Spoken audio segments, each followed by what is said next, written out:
তাআলা সূরাতুল ইব্রাহিম আয়াত নম্বর 34 রব্বে করিম ইরশাদ করতে লাগলেন, বিসমিল্লাহির রহমানির রহিম, ওয়া ইন তাউদ্দু নি'মাতাল্লাহি লা তুহসুহা।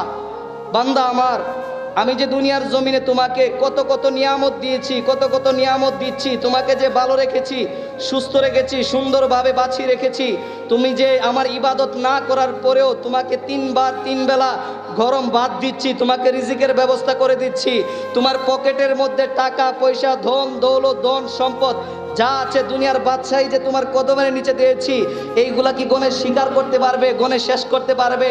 আপনারা বলেন তো, আল্লাহর নিয়ামত কি গণে শেষ করা সম্ভব? আস্তে করে বলেন, সম্ভব? তো আল্লাহ নিজেই আমাদের সাথে চ্যালেঞ্জ করছেন, ওয়া ইন তাউদ্দু নি'মাতাল্লাহি লা তুহসুহা। আমার কোন নিয়ামত কেউ স্বীকার করবে?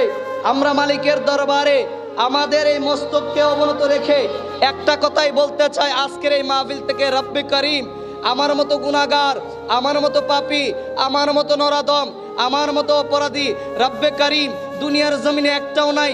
মালিক নফসের দুকায় পড়ে, শয়তানের কুমন্ত্রণায় পড়ে, দুনিয়ার চাপে পড়ে, সংসারে পড়ে, আল্লাহ স্ত্রীদেরকে ভালো রাখতে গিয়ে, সন্তানদেরকে ভালো রাখতে গিয়ে, পরিবারকে ভালো রাখতে গিয়ে মালিক তোমার শুকরিয়া আদায় করতে পারি না, তোমাকে রাজি খুশি করার মতো কিছুই করতে পারি না।